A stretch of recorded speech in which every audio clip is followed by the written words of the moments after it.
This is another sign of the times, an analysis, and a commentary. The worst California wildfires ever. At least 58 people have died since California's 3 wildfires broke out, but countless other residents narrowly escaped with their lives. These survivors will never forget those close calls. The Camp Fire, which erupted in Northern California, has killed at least 29 people and burned through 113,000 acres or more of land.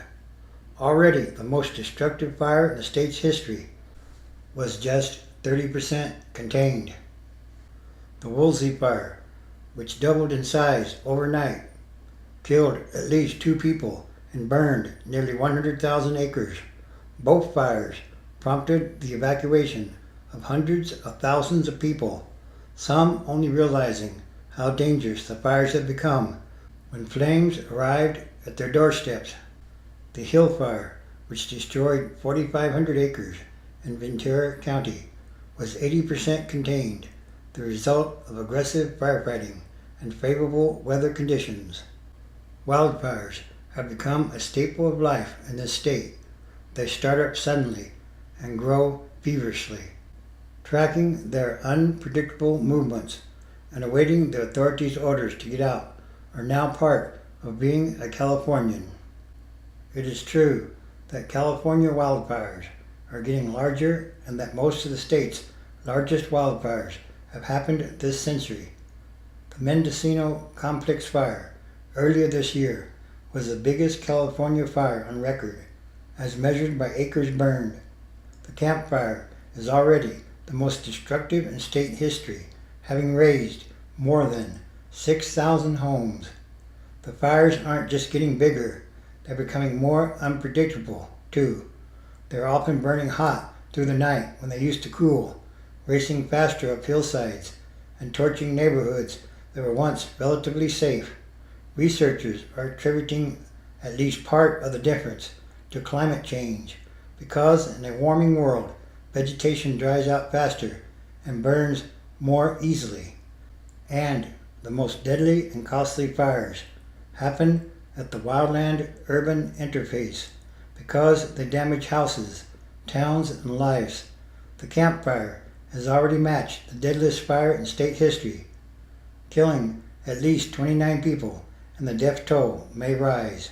We have vulnerable housing stock already out there in the landscape. These are structures that were often built to building codes from earlier decades, and they're not as fire resistant as they could be.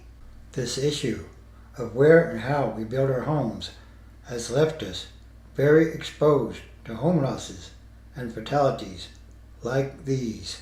And thousands of residents in the wooded town of Paradise did what they were told to do when the morning skies turned dark and an inferno raged across the hills.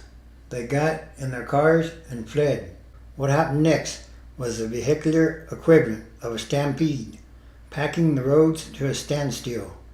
In the hours after the devastating wildfire broke out around Paradise, tree-lined streets in the town swiftly became tunnels of fire, blocked by fallen power lines and burning timber.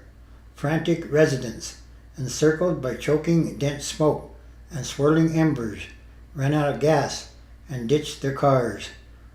Fire crews, struggling to reach the town, used giant earth movers to plow abandoned vehicles off the road as if they were snowdrifts after a blizzard. Farther south, near Los Angeles, where another vast fire continued its destruction, more than 250,000 people had been ordered to leave their homes, a mass evacuation that likewise was all but halted at times by snarled roads. Again and again, in California's battle with wildfires, roads have emerged as a major vulnerability for those escaping. A 2015 report by the United States Department of Agriculture found that between 2000 and 2010, the last year for which data was available, the number of people moving into the urban-wildland interface had increased by 5%. According to the report, 44 million houses, equivalent to 1 in every 3 houses in the country, are in the wildland-urban interface.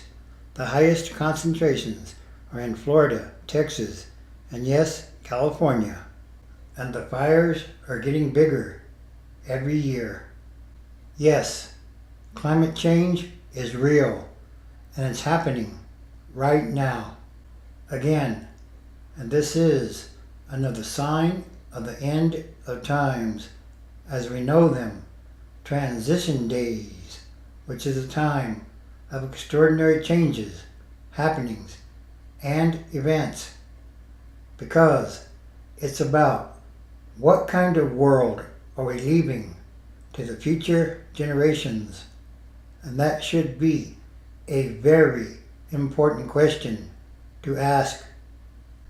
Revelation chapter 16, verse 8, and the fourth angel poured out his vial upon the sun, and power was given unto him to scorch humans with fire. And humans were scorched with great heat, and blasphemed the name of God, which has power over these plagues. And they repented not to give him glory. And the fifth angel poured out his vial upon the seat of the beast, and his kingdom or nation was full of darkness, and they gnawed their tongues for pain, and blasphemed the God of heaven because of their pains and their sores, and repented not of their deeds. And the sixth angel poured out his vial upon the great river Euphrates, and the water thereof was dried up, that the way of the kings and leaders of the east might be prepared. It's time for the spiritual and physical manifestation of the book of Revelation. And all these are more signs. And this is what I see, think, feel, and spiritually discern.